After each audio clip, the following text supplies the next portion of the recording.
श्री राम कथा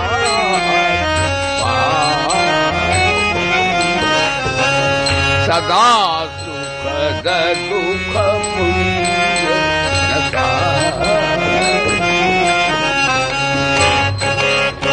श्री राम जय जय राम श्री राम जय राम सादर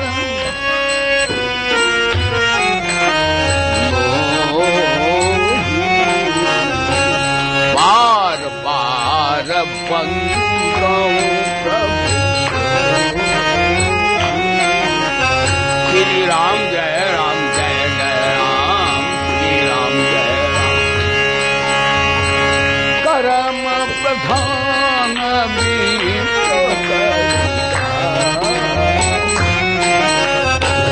करम प्रधान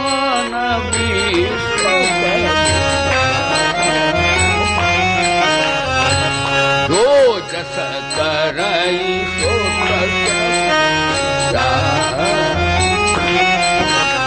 श्री राम जय जय राम श्री राम जय राम बरो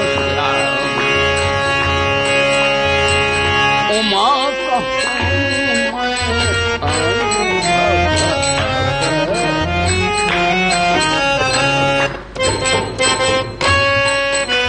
नीला पामा गारे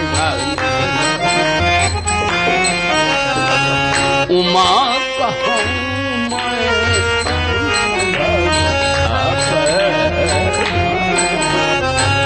सता हरि भजन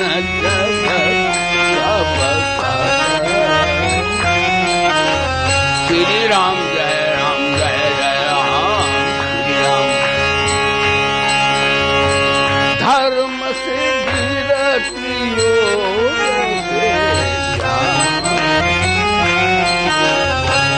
धर्म से विरतियो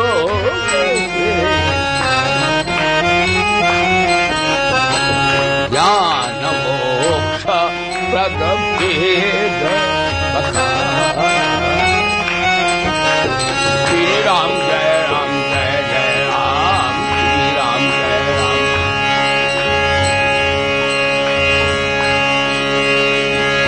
राम संगति मुद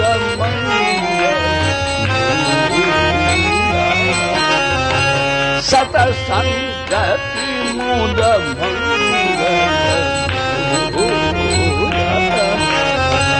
मिलहि जो संत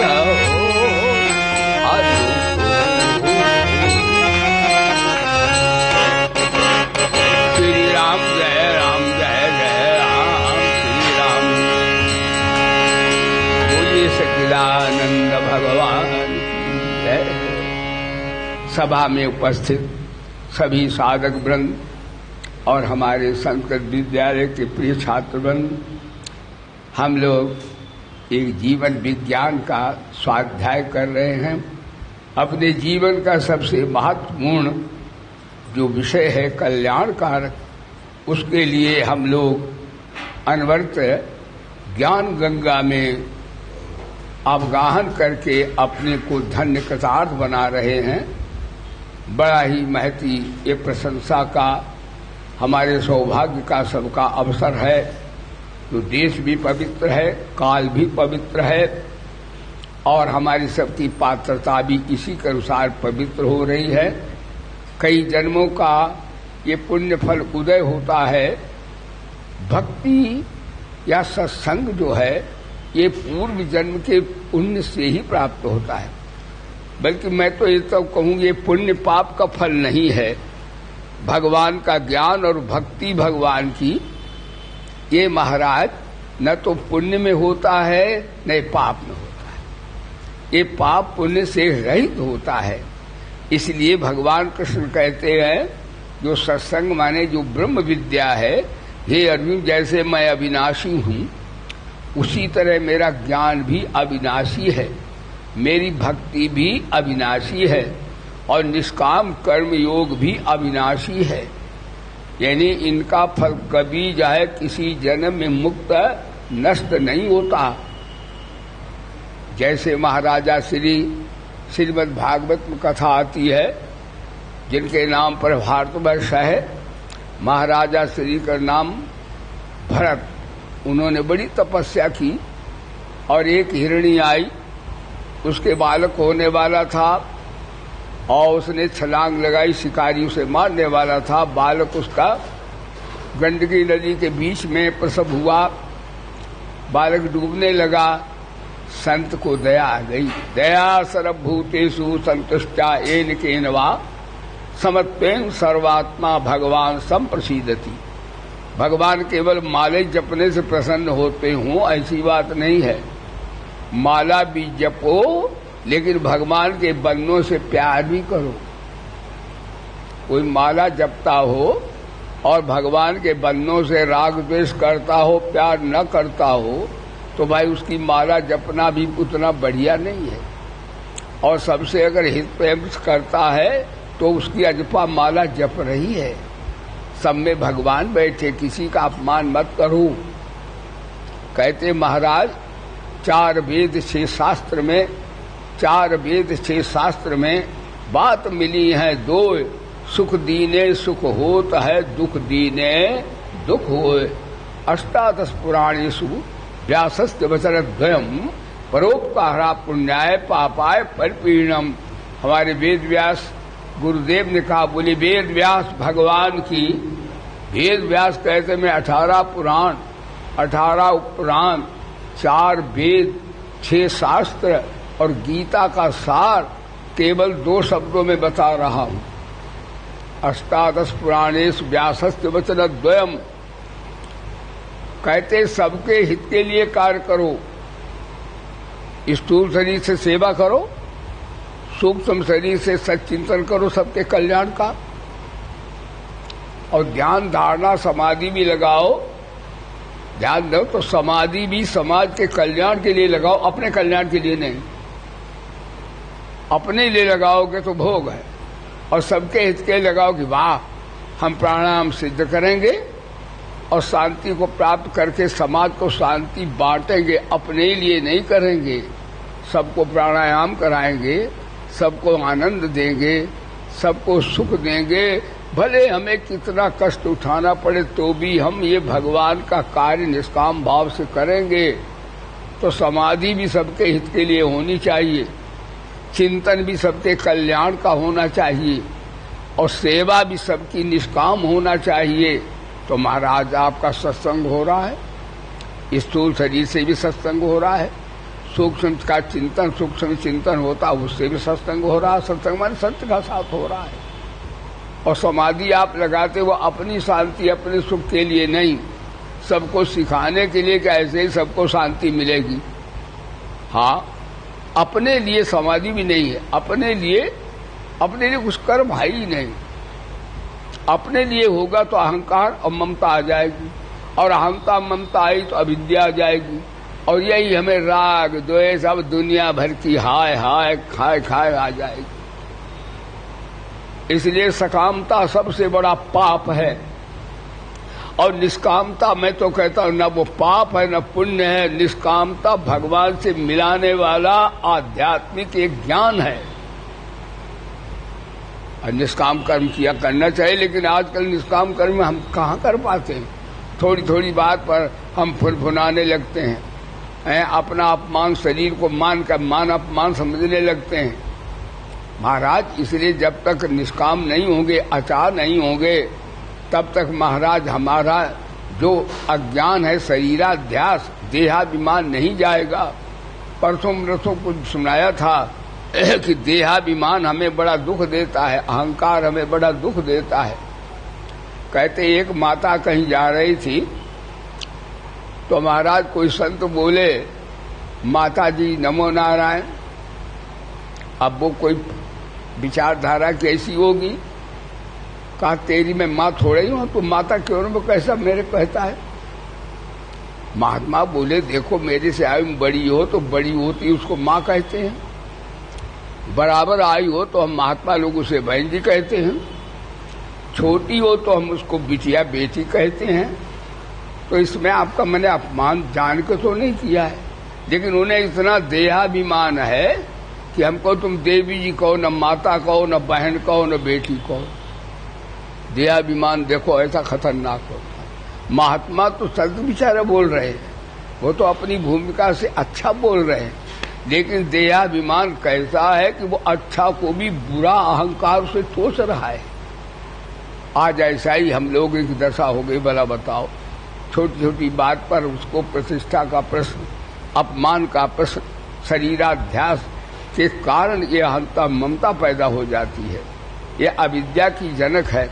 हाँ, एक बात अवश्य है कि एक संसार में प्रचलन था कि भगवान की भक्ति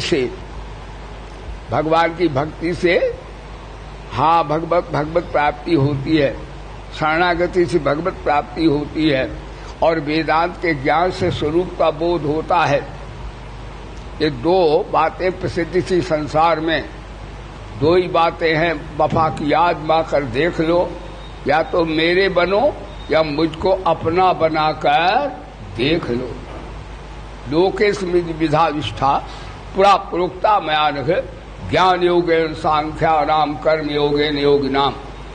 तो आपको सुना रहा था, लेकिन ये बात प्रचलन में नहीं थी कि कर्मयोग से भी भगवत प्राप्ति होती है।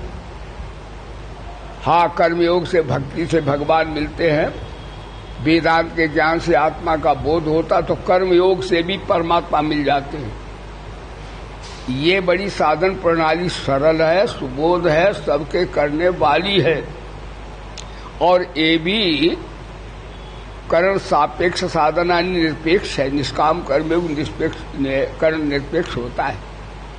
इसमें कोई ध्यान धारणा, कोई जब तब नहीं करना, केवल समाज के सबकी सेवाएं करना है बस। और समाज में सबका भाव भला चाहना है कि समाज में सबको शांति मिले, सबका अभ्युदय हो, सबको यदि प्रगति हो, सब आरोग्य हो। देखो, उसमें पैसे की जरूरत नहीं है, कोई ध्यान करने की जरूरत नहीं है।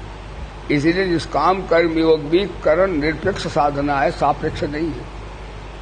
कोई जब तब नहीं करना, केवल संसार का कल्याण चाहना है और सबकी निष्काम सेवा करना, माता पिता भाई बंधु सबका, क्योंकि हम सबके ऋणी हैं।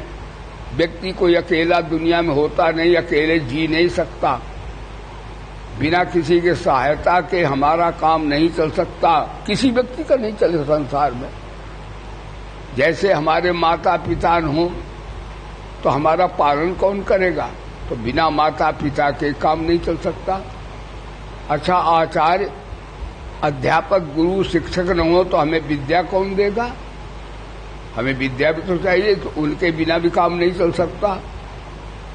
हमारे भाई बहन न हो तो आत्मीयता दान प्यार न दें तो कौन देगा हमको? ये भाई बहनों से तो मिलेगा प्यार हमको, आत्मीयता मिलेगी, सद्भाव मिलेगा। ध्यान देना। और ये सड़कें न बनी हो तो हम निकलें कैसे? तो हमारी सरकार ने भी हमारी सहायता किया कि सड़कें बनाई। बिना सड़कों के हम निकल नहीं सकते, सेवा के लिए जा नहीं सकते, तो सड़कें बनाई, वो भी बड़ा, यानी उनका भी हमारे ऊपर ऋण है, कर्तव्य है। वायु है, जल बह रहे, ये सब हमारी निष्काम सेवाएं कर रहे हैं, तो हमारे सबके ऊपर ऋण है। इस ऋण की मुक्ति कब होगी? इससे ऋण कम होंगे जब इनकी हम निष्काम सेवाएं शुरू कर दें, तो हमारा पुराना ऋण समाप्त होगा। और किसी से सेवा ले नहीं, चाहे नहीं, अपना कोई करता तो करो, कोई बात नहीं। कई लोग कहते गुरु जब सेवा कोई करेगा तो ऋण हो जाएगा क्या? हाँ, जब हम सकाम भाव से सेवा लेंगे तो ऋण होगा, और कोई निष्काम भाव से करे तो करते रहो। लड़ बच्चों का काम है बड़ों की सेवा करना, बहुओं का काम है सास की आज्ञा मानना, वो अपने मानते रहे, करते रहे, लेकिन सास को चाहिए नहीं बहू मेरे हिसाब चले। हाँ, बाप को चाहिए नहीं पुत्र सब मेरी ही बात माने, और गुरु को भी चाहिए नहीं कि शिष्य मेरी सब बात, हालांकि उन्हें मानना चाहिए, नहीं मानेंगे तो उनका कल्याण नहीं होगा। लेकिन गुरु जी को और पिताजी को हाँ, ये नशा नहीं होना चाहिए कि मेरी बात मानी जाए, मेरी बात ठीक है कह दो, आदेश दो, उनके कल्याण की बात कहो, ठीक है। तो इस प्रकार से ऐसा होना चाहिए, यानी दूसरों की बात मान लेना निष्काम कर्म योग है, अपनी मरवाना सकाम कर भोग योग है। आजकल लोग ये समझते ही नहीं। वो कहते हमारी बात चले, हमारी जय जयकार हो, हमारे पीछे सब चले, हम जो कहे तो मान्यता हो, ये भोग है या ज्ञान है। तुम्ही को भगवान ने अकल दी है क्या? परमात्मा ने सबको अकल दी है। योग वासिष्ठ में आया कि बच्चा भी अगर कोई अच्छी बात कहता हो, बाला तब सुभाषतम ग्राह्यम, हे राम जी, तो बच्चे के मुख से भी कभी कभी भगवान बोलता है। बच्चे को भी नहीं कर चुप बैठ, तू नहीं जानता है, जानता क्यों नहीं, उसके अंदर भगवान बोल रहे हैं। हाँ, तो इस प्रकार कहने का तात्पर्य है कि जब हम कहेंगे हमारी बात मैं निकलेगी, तो हमारी बात लोग सब मानते रहेंगे प्रभाव से, तो हमें अहंकार आ जाएगा कि हमारी बात चलती है। कई लोग कह रहे हैं अरे गुरु जी आपके चेले की दुंदुभी बज रही है, कोई हमारी बात को टाल नहीं सकता यहाँ बाजार में, गांव में, ऐसी दम नहीं किसी को। इसका अर्थ अहंकार आ जाएगा। और अहंकार क्या है? आसुरी संपदा है। और ना मानेगा तो क्रोध आ जाए, तो वो भी आसुरी संपदा है। इसलिए अपना विचार रखिए, समझाइए, सबके कल्याण की बात कीजिए, लेकिन कोई ना माने तो जोर नहीं चढ़ना चाहिए, अहंकार नहीं आना चाहिए। भगवान की मर्जी है, हमने कह दिया ठीक है, अब मानो न मानो तुम्हारी मर्जी। बोले सच्चिदानंद भगवान की। तो इस प्रकार से कर्मयोग से भी परमात्मा की प्राप्ति होती है, यानी कर्म करते करते भी हम वीतराग हो जाते हैं, ये कर्मयोग बताया गया है। दुनिया में कर्म करने वाले कर्मयोगी ज्यादा है संख्या में, क्योंकि बिना कर्म किए कोई प्राणी रह नहीं सकता। इसलिए कर्म कैसे करें कि वो निष्काम होकर के और भक्ति, शरणागति और ब्रह्म ज्ञान के सहायक बन के हमें कसकत कर दें, ज्ञातव्य कर दें, प्राप्तव्य करा दें। तो कर्म जब हम निष्काम भाव से, ममता रही, अहंकार रही, आसक्ति रही, जब कर्म करते हैं तो कर्म भुने हुए बीज बन जाते हैं, यानी उनका कोई फल नहीं होता। यानी शुभ का मतलब है आपको न स्वर्ग मिलेगा, और अशुभ का अर्थ है आपको न नरक मिलेगा। और निष्काम कर्म है, सकामता है नहीं तो मनुष्य लोक भी नहीं मिलेगा। कौन मिलेगा? देखिए कर्मयोग से सत्संग है, निष्काम कर्मयोग से दोनों फल मिल सकते हैं। यदि हृदय में भावना है तो शरणागति हो जाएगी, क्योंकि निष्काम कर्म से अंतःकरण पवित्र हो गया, अहंता मरने लगी। और यदि विचार प्रधान है तो वेदांत का ज्ञान हो जाएगा, दोनों से बेड़ा। और ना हो गया तो कर्मयोग स्वतः ही इतना है बलवान, कर्मजम बुद्धि युक्ता ही फलम त्यक्ता मनीषिणा जन्म बंध विनिर्मुक्ता अनामयम पदम गच्छन्ति।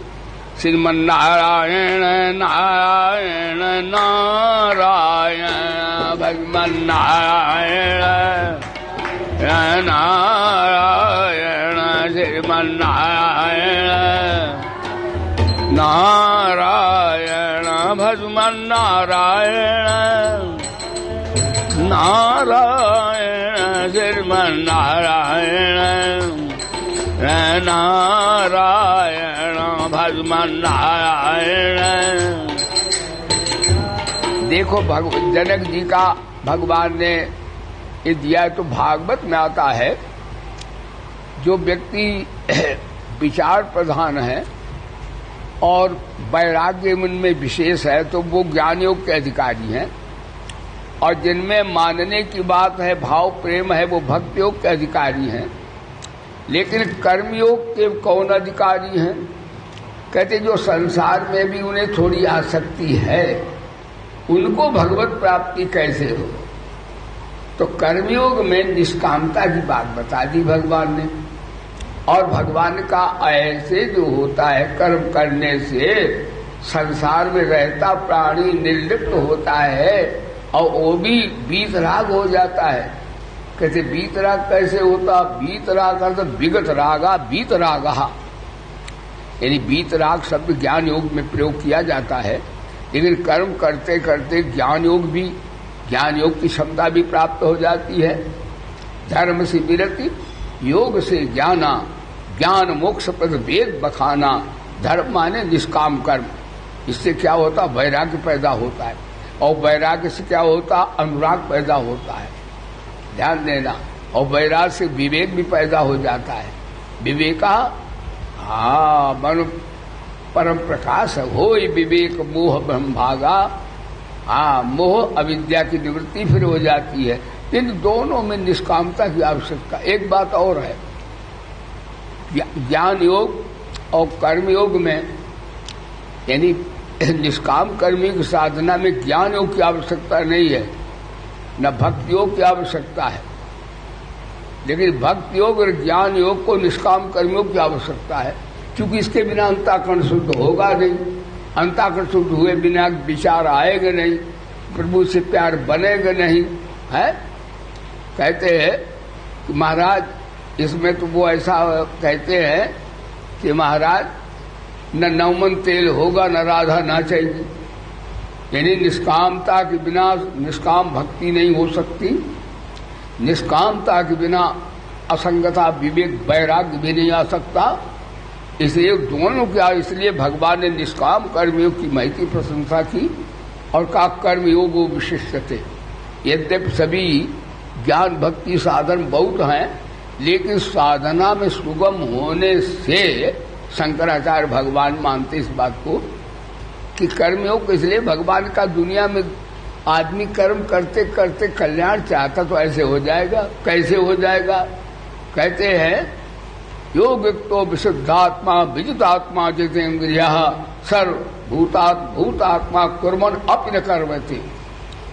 योग माने निष्कामता, उससे क्या होगा? विशुद्धात्मा, आत्मा माने अंतःकरण की पवित्रता, मन शुद्ध हो जाएगा, बुद्धि विशुद्ध हो जाएगी, इंद्रियां संयम में आ जाएंगी।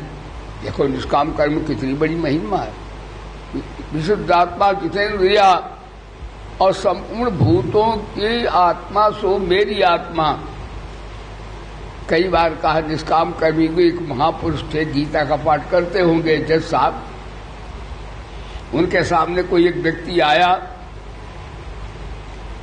वो महात्मा थे, कोई उनका कोई होगा सरकार के यहाँ न्यायालय में कोई कार्यक्रम, तो जज साहब बोले तुम कौन हो? तो महात्मा बोले तुम्हें मैं क्या दिख रहा हूं? जज साहब बोले तुम हमें इंसान दिख रहे हो, आदमी दिख रहे हो। महात्मा तत्वज्ञ थे, निष्काम कर्म करते करते उनको ज्ञान हो गया था। महात्मा ने जिससे कहा तुम्हें हमें इंसान दिख रहे, तो तुम चमार हो, चमार, तुम न्यायाधीश नहीं हो। तुम्हें शरीर दिख रहा है, इसके अंदर आत्मा नहीं दिख रही, हरकत करती हूं। जज साहब गीता पढ़ते थे, जज साहब नीचे कहा महाराज क्षमा कर लो, तुम कोई ज्ञानी पुरुष हो। वास्तव में आत्मा न स्त्री होता है न पुरुष होता है। एक शंकराचार्य का चेला था, उसने गुरु की बड़ी सेवा की। जैसे भैया हमारे बैठे ये सेवा करते हैं, इन्होंने पठन पाठन भी नहीं किया, कोई धन भी पैदा नहीं किया, कोई शरीर का संसारिक काम भी नहीं किया। ऐसे ही शंकराचार्य का एक निष्काम सेवी शिष्य था, उसने गुरुदेव की बड़ी सेवा की, लेकिन जो पढ़ने लिखने वाले थे वो डिग्रियां लिया, न्यायाचार, वेदाचार, योगाचार, हाँ वेदांताचार, कई उसके साथ ही डिग्रियां लेके बड़े विद्वान हो गए और उसकी खिल्ली उड़ाने लगे। क्या है, गुरु जी की लंगोटी छाड़ता है, पढ़ रहता है, गुरु जी को नहलवाया, खिलाया, सुलाया, बस मूर्खानंद, इसको एक अक्षर तो आता नहीं। उसने जीवन गुरु की सेवा की थी, उसको थोड़ी ज्ञान तो हुई कि मैंने गुरु की सेवा की तो हम मूर्ख हैं, हमें देखो जो पठित लोग ऐसे अपमानित कर रहे हैं। शंकराचार्य तो जानते ही सिद्ध महापुरुष थे वो, उन्होंने देखा मेरे शिष्य को इसने जीवन भर सेवा की, ऐसे ग्लानि हुई है, शंकराचार्य ने उसके हाथ रखा सर है, उसे चारों वेद के स्मरण हो गया और कहा तुम कौन हो? जो डिग्रियां लिए थे वो शरीर ही ध्यासी बने रहे, ये जो विद्या बाहर की डिग्रियां ली तूने पढ़ लिख के, और उसने की सेवा तो उसके अंदर ब्रह्म विद्या निकल पड़ी उसके अंदर। वो बोला ना हम मनुष्यो ना देव यक्षो, गुरु जी ना मैं मनुष्य हूं, न देव हूं, न यक्ष हूं, न ब्राह्मणा क्षत्रिय वैश्य शूद्रा, ना मैं ब्राह्मण हूं, ना मैं क्षत्रिय हूं, ना मैं वैश्य हूं, और न ब्रह्मचारी न ग्रही वनस्थो, न मैं ब्रह्मचारी हूं और ना मैं गृहस्थ हूं, ना मैं वानप्रस्थ हूं और ना मैं सन्यासी हूं, मैं नित्य शुद्ध बुद्ध सच्चिदानंद हूं। शंकराचार्य बोले कोई डिग्री वाले, देखो ये क्या बोल रहा है। कहने का तात्पर्य निष्काम सेवा से वेदांत का ज्ञान भी आ जाता है और गुरु की भक्ति भी आ जाती है।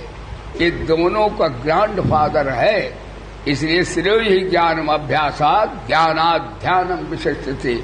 और निष्काम कर्म की सेवा सारे संसार के प्राणी कर सकते हैं। और भैया हम तो निष्कामता कई वंदना करते हैं।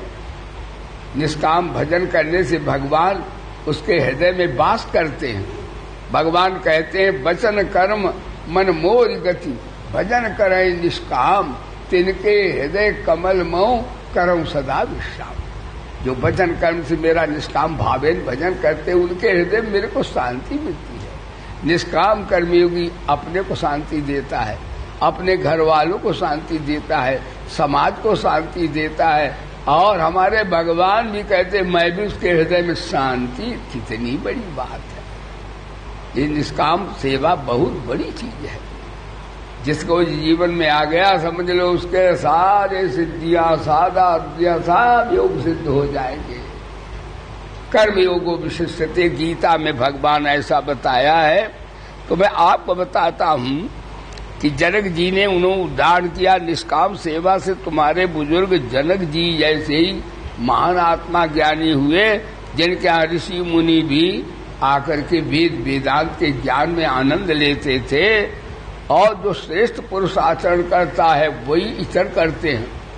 अब देखो हमारी छोटी बिटिया बचकी एक आ गई देवी यहाँ, तो हम लोग जैसे करते वैसे वो करें। हम लोग यहाँ कीर्तन करते हाथ बजाते तो वो भी ऐसे ऐसे बजा दे। यानी बच्चा या अनुकरण छोटे वो बड़ों का अनुकरण करते हैं। यदि बड़ा अपशब्द बोले इसे बच्चों के सामने कभी संयम से बोलना चाहिए, नहीं बच्चा वही करने लग जाएगा तुरंत। हाँ, तो भगवान बोले जो श्रेष्ठ पुरुष होते हैं, श्रेष्ठ पुरुष दो तरह के होते हैं। सिद्ध पुरुष एक तो अवधूत कोटि के होते हैं और एक आचार्य कोटि के होते हैं। अवधूत कोटि वालों की तो नकल नहीं करे, वो तो बिजली से तो भैया ऊपर होते हैं। लेकिन आचार्य कोटि वाले हमें सिखाते हैं कैसे नहाना चाहिए, दतून कैसे करना चाहिए और सोना कैसे चाहिए, सबका विधान है अलग अलग। बोलना कैसे चाहिए, ये हमारे आचार्य गण हाँ जो हमें विद्या दान करते हैं वो हमें सिखाते हैं। उनका अनुकरण करना चाहिए कि गुरु जी हमारे कितने टाइम उठते हैं, कैसे देखो नकल करो तो गुरु जी का नकल करो तो गुरु जी के उसको गुरु जी से पहले उठो। अगर गुरु 4 बजे गुरु उठते हैं तो आपको चाहिए 3:30 पे उठो तब ना स्नान कराओगे, ध्यान देना। और गुरु जी चट्टा पट्टा खट्टा मिट्टा नहीं खाते तो तुम भी वैसे ही सात्विक भोजन करो। हाँ, गुरु जी मीठा बोलते हैं तो तुम भी कौड़ा मत बोलो, इसलिए तेज बोलते हो पृथ्वी फटने लग जाती तुम्हारे बोलने से। तो काहे कि तुम गुरु के भक्त थोड़े, तुम ऊपर से कह देते गुरु जी के हम भी भक्त हैं। गुरु जी का रहनी सहनी अपने जीवन में धारण करो तो वास्तव में गुरुदेव के आप भक्त हो, इसमें कोई संदेह नहीं है। तो भगवान बोले श्रेष्ठ पुरुष आचरण करता है, इतर उसी का आचरण करते हैं। और मैं देखो श्रेष्ठ हूँ। हे पार्थ, यदि मैं निष्काम भाव से अनासक्त भाव से, निर्लिप्त भाव से सारे संसार की रचना करता हूँ। लेकिन मैं कभी नहीं कहता मैंने संसार को बनाया, और आदमी ने कुछ भी नहीं बनाया तो भी कहता मेरा घर, मेरा तन, मेरा धन। तो भाई भगवान की ये सब साफ लगता है कि हमारे भगवान कहते इसलिए मेरे जैसा तुम भी निष्काम भाव से, निर्लिप्त भाव से, अनासक्त भाव से सारे कार्य करो, तो कार्य करते करते तुम वीतराग हो जाओगे। यानी निष्काम कर्मयोग में कई बार बता चुके हैं कि अपने अधिकार का त्याग करो, दूसरे के अधिकार की रक्षा करो तो आप वीतराग हो जाओगे। अपने अधिकार का त्याग करोगे तो आप असंग हो जाओगे। असंगो ह्यम पुरुषा, अपने लिए उपयोगी हो। अपने अधिकार त्याग करने से आप अपने लिए उपयोगी हो जाएंगे। समाज के लिए त्याग करने से आप समाज के लिए उपयोगी हो जाएंगे। अपने लिए उपयोगी हो जाए तो आपका जो करने का बाग राग है, दूसरे की सेवा करेंगे तो आपका राग समाप्त हो जाएगा। और दूसरों के जो है अनुसार उनको जो है अधिकार की रक्षा करेंगे तो महाराज पुराना राग खत्म हो जाएगा, नया होगा नहीं तो आप वीतराग हो जाएंगे। वीतराग भय क्रोधा स्थिर देन उरक्त। देखो कर्म करते करते आप वीतराग हो जाएंगे। कितनी बढ़िया बात। यानी काजल की कोठरी में जाएंगे और बेदाग निकल आएंगे। हाँ, और देखिए कर्मयोग के प्रतीक भगवान कैसे हैं। कहते हैं महाराज कर्म में आसक्त हुए अज्ञानी जन जैसे कार्य करते हैं, वैसे ही ज्ञानी जन भी खूब कार्य करे, बड़ी मेहनत करे, खूब शिक्षा दे। हाँ, और भगवान बोले मैं ऐसा कर्म ना करूं तो लोक भ्रष्ट हो जाए और मैं वर्ण संकर का कर्ता बनूं। अब देखो भगवान राम निष्कामता के कितने प्रतीक हैं। भगवान राम अवतार लेते हैं, क्या अपने उद्धार को लेते हैं? क्या अपने माता पिता के लिए जो लीला करते हैं उनके लिए लेते हैं? भगवान जब अवतार लेते हैं तो किस लिए लेते हैं? भगवान बोले जन्म कर्म समय दिव्यम, हे अर्जुन मैं निष्काम भाव से अवतार लेता हूँ सबकी सेवा करने के लिए। बोले गीता माता की। और कैसे सेवा करते हैं? कहते हैं महाराज मैं अवतार लेकर के क्या कार्य करता हूँ, अनासक्त भाव से, निर्लिप्त भाव से और निर्लिप्त भाव से और अनासक्त भाव से, निष्काम भाव से मैं सबके कल्याण के लिए कार्य करता हूँ। क्या करते हो? परित्राणाय साधु नाम, सज्जन पुरुष है उनकी रक्षा करता हूँ निष्काम भाव से। और विनाशाय दुष्कृताम, जो वेद शास्त्र मानवता को न मानने वाले हैं वो हमारी उपदेश तो नहीं सुनते, लेकिन समाज में वो विकृति फैलाते हैं। काम क्रोध लोभ मोह मद ममता अहंकार, कामना ममता आसक्ति, ये मैल फैलाते हैं। भगवान बोले उनको मैं थोड़ा डाऊं कि वो सुनते तो है नहीं, तो उनका थोड़ा उनको डांटता भी हूँ, लेकिन उनके हित के लिए डांटता हूँ। ऐसा नहीं मेरा कोई उनसे बैर होता हो, ऐसा नहीं है। बोले गीता माता की। और धर्म संस्थापनार्थाय मानवता दैवत्व आर्यता श्रेष्ठत्व जिस दुनिया में बना रहे, जिससे सबके हृदय में शांति का सागर लहलाता रहे, आनंद की गंगा विश्व में बह जाए, सबको जीने का अधिकार मिल जाए, ये मैं निष्काम भाव से करता हूँ। और देखो भगवान राम का जहाँ भी कहाँ देखो वहाँ पर उनके अंदर कर्तव्य की अहंता ममता नहीं दिखती है। ध्यान दो, कल बताया परशुराम जी आए थे और कहा किसने धनुष तोड़ा, तो भगवान राम ने थोड़ी कहा मैंने तोड़ा। उन्होंने कहा जिसने धनुष तोड़ा उसका मैं सरकार को फेंक दूंगा और जनक का राज्य उलट पुलट कर दूंगा। देखो परशुराम की अहंता बोल रही कि नहीं, मेरे गुरु का अपमान किया है, तो उनके अंदर अहंता भी अंशावतार है। वो भगवान है तो भगवान, लेकिन अंशावतार। भगवान राम के देखो अहंता बिल्कुल नहीं, ममता बिल्कुल नहीं, कामना बिल्कुल नहीं, अनासक्त है बिल्कुल। भगवान राम बोले जिसने ऐसा कार्य किया होगा वो संतों का, विप्रों का, गुरुओं का कोई दास होगा, वो भी दास होगा, है नहीं अब, यानी अहंकार है नहीं। वो का कोई राह होगा, वो तो ऐसा काम वही करेगा जो संतों का, गुरुओं का, आचार्यों का शरणागत होगा। वो काम वो ये कर सकता महाराज। अच्छा, तो तुमने नहीं किया? भगवान राम ने कहा मैंने बिल्कुल नहीं किया। फिर क्या टूट गया ये? कैसे टूटा? यानी कर्ता कर्म न करे और कर्म हो जाए, इसे वेदांत में बदतो व्याघात दोष कहते हैं। जैसे कोई कहे मम मुखे जिह्वा नास्ति कथम बदेयम, मेरे मुख में जिह्वा नहीं कैसे बोलूं? तो भला आदमी कहे 1 घंटे से बोल कौन रहा है, तेरे भी जिह्वा नहीं।